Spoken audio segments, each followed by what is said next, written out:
welcome back to Dan's Chess Lounge, everyone. So today we have Jan Nepomniachtchi playing against Ding Liren. Today Ding is the white side and Jan is black. Let's see what transpires in Game 2 of the FIDE Chess Championship. So Ding starts off with d4. This is not a surprise here. You have knight f6, c4. So it looks like we're heading down towards a classic or traditional type of opening here. You have knight f3. You might get like a queen's Indian. You can get a Bogo Indian from this. D5 signals that we're going into a queen's Gambit declined. And already, right here on move number 4, you have a novelty. Ding plays pawn h3. Now, this was not even in my database at all, and I've learned that it's only in a couple people's databases. This is more of a plan to get Jan off of his preparation. It can be looked at as a waiting move. It's definitely a novelty in my perspective, in my eyes. It's not really that great. It's just to try to get Jan out of sync, out of prep, and to be sort of a surprise. It can also be looked at as a wasteful move as well, though, because there's certainly more important moves that he could have played, like knight c3, or he could have went into his Catalan, because Ding is known to be one of the most expert and the best Catalan players, in the world. So he could have went towards those more traditional paths, but he decided to play h3. So Jan thought for a while, and he came up with d capture c here. He wanted to steer the game into more of a Queen's Gambit accepted type of play, type of position. Ding plays e3. This attacks the pawn there. c5. This is a good move to break the position open. Bishop captures. You have h6. This usually signals that black is going to push the b pawn here, get tempo, because he's going to hit the bishop with it, and then he's going to park his own light square bishop on c7, where it has a beautiful scope on that long diagonal there. You have a few more developing moves here, and here is that plan in action. b5, the bishop goes back, and the bishop goes to b7. a4, a little counterplay on the queen side. And the knight goes to e4 here. Now this is a nice move here, because this move to a5 here with the knight frees up this bishop to do its work. So you have two attackers on the knight here, and knight captures. Now right here is a critical moment in the game. I would ask you all to pause the video and think about how you would recapture back here. Do you recapture back with the queen, or do you take with the pawn and destroy your own pawn structure? Well, if you capture with the queen, then your position is going to be solid. You're probably going to castle. You're going to get the bishop out and then castle. You're going to want to play c4. It's going to be more of a quiet type of game here. We all know that Jan Nepo is not a quiet type of player. He wants the action. He wants all the smoke. So instead, he played g captures f6. Now that is going to lead to a very dynamic position, because black has so many possibilities and ideas that he can employ. He can move the rook over to take over, to claim the semi-open g file. He can get his queen out, his bishop out on a nice diagonal. The other bishop, the light square bishop, is already on a beautiful diagonal. So this is a very dynamic way of playing. So that's what he goes for. And Ding plays e4, because he has to get his own bishop out in the play, and he wants to create his own play in the center. Now, there is a trap in the position right here. For example, if black plays c captures here, then Ding could also capture back, and it looks like the queen is attacking the knight there. It can capture the knight there. But if you do that, then you run into queen captures knight. And now guess what? You all see it? Yes. Bishop b5 check. And now your queen is gone. Because after the capture there, white just captures your queen. And that would not be good at all. So don't fall for easy traps like that. So instead, Jan plays c4. He doesn't capture the pawn there. He plays c4, hits the bishop. The bishop retreats back to c2, right? Queen gets developed.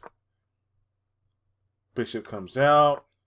And now you start to see Jan with these plans that we've been talking about, right? He wants to put the rook on the semi-open file, attacking, the king side. Rook comes out, and this castle here is pretty exciting. Jan decides to castle where he doesn't really have any pawn cover. He does have three pawns on the queen side, but they're not really covering where his king is at. So he's kind of castling, open. But again, with that said, Ding does not really have any real threats right now to his king. He plays bishop d3. Now this would be dangerous here, but not for a 2700 player like of these calibers. For example, you might say, oh, there's a bishop there, right, and it can be taken, right? C captures D, but then you run into rook captures queen, right? So they're not going to fall for anything like that. Jan just simply sidesteps that with king to b8. You have the rook coming out. The bishop could retreat back this way and keep an eye on things, or it could retreat back that way as well. Jan plays f5, which is a really good move here because he wants to break the position open. He wants to get his pieces as active as possible, and this would release that light square bishop on the long diagonal here. Just to show you how things can be so explosive and go wrong already for Ding. Like, let's just say, for example, Ding captured here, right, on the f5 square. If he played e takes f, right, rook captures on d4, and then knight captures. So he's giving up the exchange sack there, right? But then check out this move here. Rook captures on g2, check. Rook captures on f2, check. He just gives up the rook there. But then guess what? Queen, h2, check. And now you have checkmate in the middle of the board. So that would be awful there. So that's just an example of how bad things can go very quickly in this position. Let's go back. So again, Jan played f5. Ding plays in this position bishop c2. Okay? He's just getting his bishop out of the way, clearing some space there for him.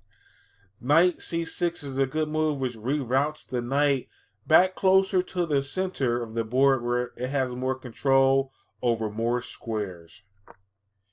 You have bishop g5. It attacks the rook there. This is another critical moment in the game. There's several different moves that Jan can make here. He decides to play rook captures bishop, an exchange sacrifice. Knight captures, and then he captures the pawn in the middle. And even though he gave up his rook, he sacked his rook for it, he has an incredible position here. He grabbed the central pawn. His knight is occupying a lot of squares in the center of the board. He's got a potential discovery on the queen here. His bishop is active. His queen's out. He's just in a very dominant position here. This is a nice tactical variation. Queen comes over to the side of the board, getting out of the way of the discovery here. And Jan simply just kicks the knight, and the knight goes back. Now, it's usually a bad sign when you have to move a piece right back to the square that it was just at. So Jan captures the bishop there. And now he grabs another pawn. He grabs the other central pawn on e4 there. So Ding dropped another pawn, and Jan has complete control of this game. Not only does he have control of the center of the board, he has control of the entire board from the queen side, the center, and the king side. So he's in complete domination right now. It's interesting to note that the material is actually balanced point-wise, but Jan has complete control. So then you have the rook coming over to d2, offering an exchange. Bishop d6. Now you have the battery here. You have king h1. That could have been tactically bad for Ding as well. Let's say he didn't play king h1. Let's say he played, let's say, rook c1. This looks like a decent move here, putting pressure along this file here. But then you would run into bishop captures knight, queen captures, bishop h2 check, and then guess what? The rook falls here. So that could have been tactically really bad for Ding. So instead he plays king h1. And now, this is amazing by Nepo. He plays c3. Instead of the amazing tactical variations that's in play here, he's simply pushing his pawn on the queen side where his king is also at. He's not afraid. He's pushing his pawn, right? And it's hard to deal with. It's very hard to deal with. How do you stop the pawn from promoting? So he plays rook down to d4, and the pawn pushes again. He pushes the pawn again, right? Queen h6. Now this protects that queening square, right? You have the rook and you have the queen both there. But then you simply have e5, and this attacks the rook, and there's no place for the rook to go. I mean, if it goes to c4, the queen gets it. If it goes to b4, the bishop gets it. It can't go here. It can't go back to the back rank. The pawn gets it. And if it goes back to d2, then it interferes with the queen. So then the pawn just promotes. So at this point here, Ding called it quits. He said this is enough. And it's also noteworthy that Ding was under a minute on the clock at this point. So, and he still had like 11 moves to go till he reached his 40th move where he would get more time. So this position was simply hopeless for him. He decided to call it quits at this spot here. This was a fantastic attacking game from Jan Nepomniachtchi. He played spectacularly. I give him all the credit. Ding did not help himself, though, by playing h3. He kind of wasted a move and gave Jan an extra tempo. So it was kind of like Jan was playing like a Queen's Gambit accepted with an extra tempo. But I get it. Ding just wanted to play some inspiring chess. It's the World Championship. He wanted to get out of all of the preparation and all of the memorized book lines and just play good chess, good solid chess like Magnus Carlsen does, you know, without all of the, 30 move theory lines. So, but this one didn't work out for him. He'll have to go back to the drawing board. Well, that's it for this recap. I hope you guys enjoyed it. Stay tuned for the next one, Game 3. Jan takes the lead in the World Championship. See y'all next time.